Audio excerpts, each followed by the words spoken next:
Então, presta atenção em quais são seus processos, o que facilita e o que dificulta que eles aconteçam, e tenta diminuir a chance daquilo que dificulta acontecer.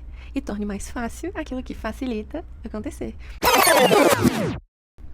Oi, meu nome é Luísa, eu sou psicóloga e esse é o segundo vídeo da série onde eu te ensino que os seus comportamentos e os seus pensamentos podem te ajudar a emagrecer.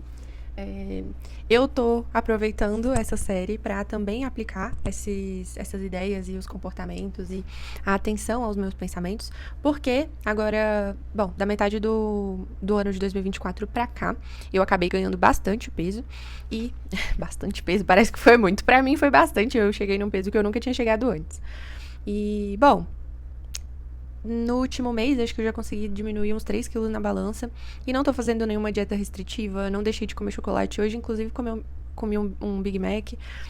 Então, tô fazendo essas coisas se encaixarem na minha rotina. Não tô passando nenhum tipo de vontade, nenhum tipo de privação, mas tô tentando manter a média muito saudável, muito tranquila, com atividade física regular e aplicando parte do que eu vou te explicar hoje. Lembrando que o que eu digo aqui é baseado em comportamento e cognição, né, que é a minha especialidade. Eu não sou nutricionista, não vou te passar nenhuma recomendação nutricional. Se você quiser uma recomendação de livro, tem esse daqui, que é o Pense Magro, da Judith Beck, embora eu tenho a sensação de que tem alguns livros que tem um título apelativo, mas a Judith Beck é um grande nome dentro da terapia cognitivo-comportamental. Só não diria que é o principal, porque o pai dela é o principal, que é o Aaron Beck, que foi a pessoa que, de fato, desenhou a estrutura da terapia cognitivo-comportamental, e ela segue a história, né, que o pai dela começou a contar dentro da ciência cognitiva e comportamental. E se você não assistiu o primeiro vídeo, eu sugiro que você volte lá e dê uma olhada, porque a gente vai fazer uma historinha, a gente vai pensar num processo, e é por isso que eu demoro uma semana para postar os vídeos. Eu quero que você faça devagar, porque eu quero que você entenda que perder peso e manter o peso perdido é muito mais sobre definir quais comportamentos te ajudam e pensamentos, do que necessariamente fazer uma dieta super restritiva que não vai ser sustentável. E aí, quando você parar de fazer, talvez você ganhe esse peso de volta. E não é essa a nossa intenção. A primeira coisa que eu queria te dizer é que a gente precisa estar muito consciente do que é que a gente está sentindo quando a gente come.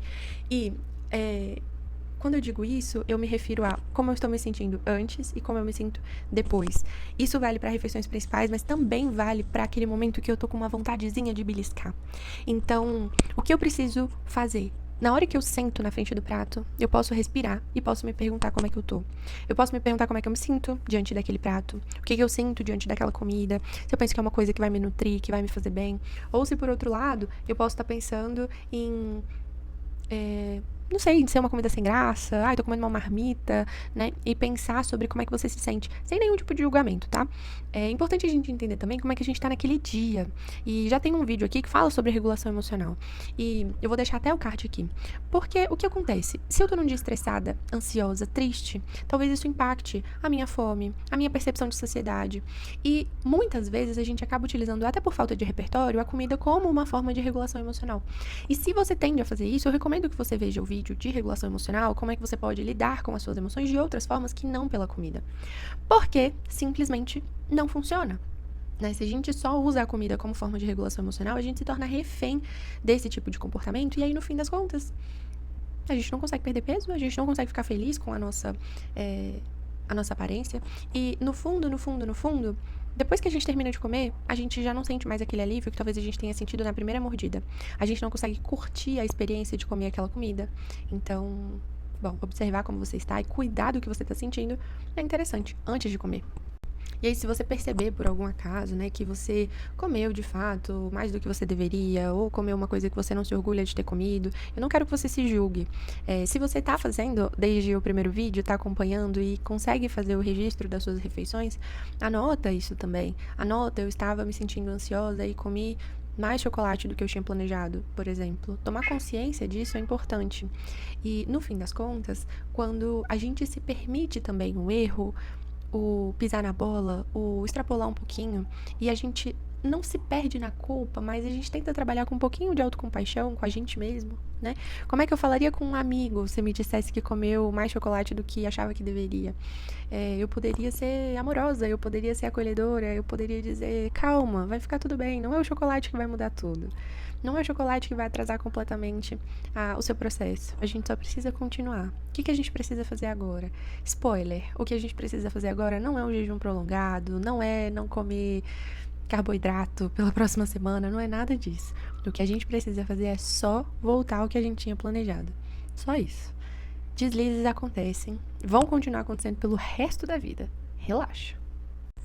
E aí, você tá registrando as suas refeições, registrando como você tá se sentindo, né, diante desse prato de comida, diante dessas refeições.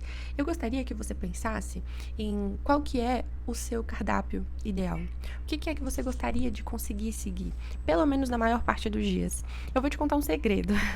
A maioria dos nutricionistas, quando você vai, não espera que você faça 100% daquele plano alimentar que eles te passaram. O que se espera é que você use isso como uma referência para mudar alguns hábitos, para melhorar alguns hábitos. Então, se você conseguir fazer isso sozinha, ótimo. Se você precisar ir ao nutricionista, melhor ainda, né? Se você considerar isso como uma possibilidade. Mas o ponto é, o que precisa mudar? Eu tô comendo pouca fruta, eu tô tomando pouca água, eu tô fazendo pouca atividade física, eu tô não sei, comendo muito mais carboidrato do que proteína, por exemplo.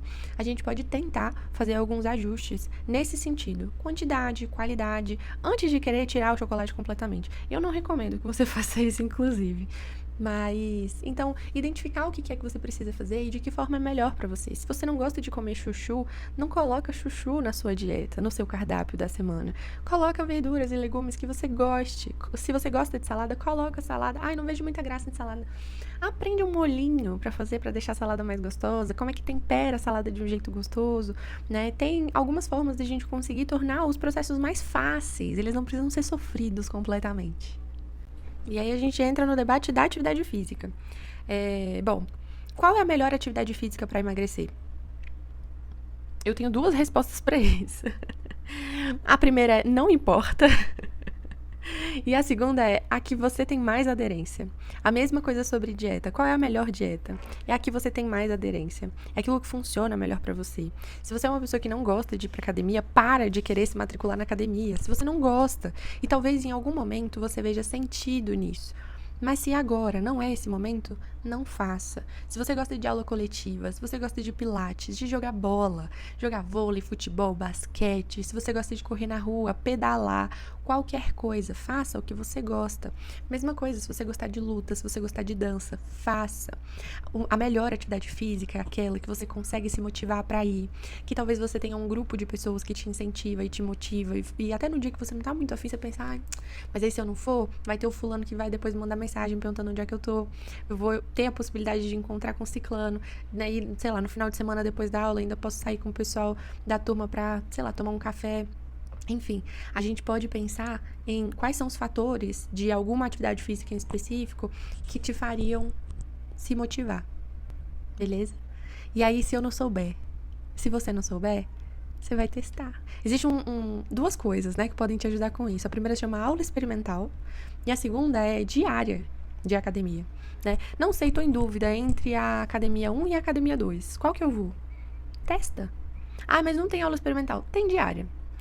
Vai, né? Vê se existe a possibilidade de você comprar uma diária.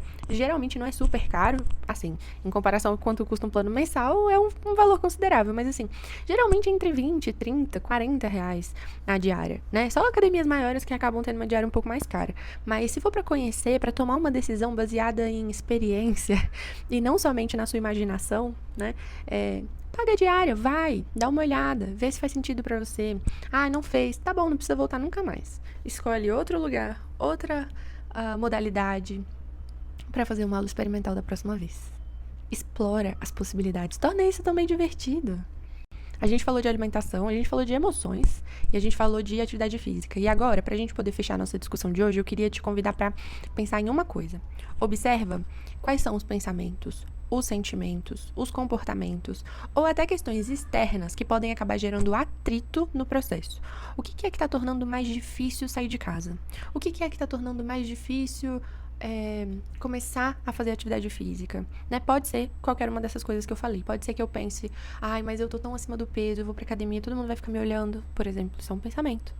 Então, presta atenção em quais são os seus processos, o que facilita e o que dificulta que eles aconteçam, e tenta diminuir a chance daquilo que dificulta acontecer. E torne mais fácil aquilo que facilita acontecer. A chance de você conseguir fazer isso é melhor. Deixar frutas e alimentos que você se orgulhe mais de comer ao alcance das suas mãos, né, dos seus olhos. Deixar comidas que talvez você não queira comer o tempo todo lá em cima no armário, no fundo da geladeira, ou até não ter em casa. Né? A depender de como funciona pra você, pra mim não funciona ter em casa. Mesmo que estiver escondido, em algum momentinho, se eu quiser beliscar uma coisinha, ao invés de eu pensar uma receita que eu posso fazer de um bolinho, uma coisa, eu vou direto no doce que tá escondido. Às vezes eu esqueço mesmo que ele tá escondido. Mas se eu souber que tem, e se eu quiser muito, tiver com aquela fissura, eu vou pegar. Só que se eu tiver com a fissura e eu não encontrar, eu vou tentar buscar outras formas de sanar essa minha vontade. E não é comendo nozes, tá? Não é comendo castanha que a gente cura a vontade de comer doce. Mas a gente pode testar algumas outras estratégias para cuidar disso, não tem problema nenhum. E aí, sobre todos esses processos, você sempre pode registrar naquele caderninho que a gente combinou que você teria no início. E vai, ao longo do tempo, registrando o seu processo. Eu tenho aqui, vou te mostrar, uma agenda, que é um caderninho, na verdade, que eu comprei, mas eu uso como agenda. E eu uso para monitorar tudo na minha vida, basicamente. Aqui é sono e humor, aqui embaixo são alguns hábitos, e aqui no rodapé mesmo, na parte mais embaixo da página, tem alguns dados que eu costumo acompanhar, que é o número de seguidores em algumas redes sociais, alguns dados numéricos e o número da balança. Eu costumo colocar aqui também, porque eu gosto. Hoje, por exemplo, quando eu fui começar esse vídeo, eu falei, nossa, quanto tempo será que eu tô fazendo esse processo, que eu tô conseguindo perder peso? Tem um ser humano querendo participar. E aí eu voltei, né? E hoje é dia 11 de fevereiro e eu vi que o meu maior peso até então, o último dia que eu medi ele foi dia 5 de janeiro. Então tem um mês e pouquinho aí que eu já tô conseguindo reduzir esse peso. No início tava bem devagarzinho, eu tava fazendo um déficit calórico bem menor, mas depois que eu consegui acertar exatamente o déficit que ia me dar um ritmo um pouco maior, que aí também contribui bastante com motivação, né? Eu consegui deixar tudo redondinho para conseguir continuar perdendo o peso no ritmo que eu gostaria. Não quero que você comece a pensar em fazer um grande déficit calórico, tá? Faça uma consulta com um nutricionista, entenda qual é o déficit que funciona para você. Beleza, eu tava fazendo sozinha até então e eu só consegui ajustar o déficit que funcionou pra mim depois de conversar com uma nutricionista. E bom, fica a minha recomendação de livro pra gente conseguir acompanhar junto aí o Pense Magro da Judith Beck. Tem mais um monte de insights, obviamente eu não vou conseguir tratar tudo do livro, mas eu acho que é muito interessante pra gente começar. Se você não quiser também, com certeza acompanhando essa série e fazendo as atividades que eu tô trazendo aqui pra vocês, você já vai ter um ótimo resultado. A gente se vê no próximo vídeo. Deixa um comentário aqui embaixo pra me contar quais são as emoções que têm te dificultado no processo de perda de peso, pra gente ter mais coisas pra conversar nos próximos vídeos. Beijo!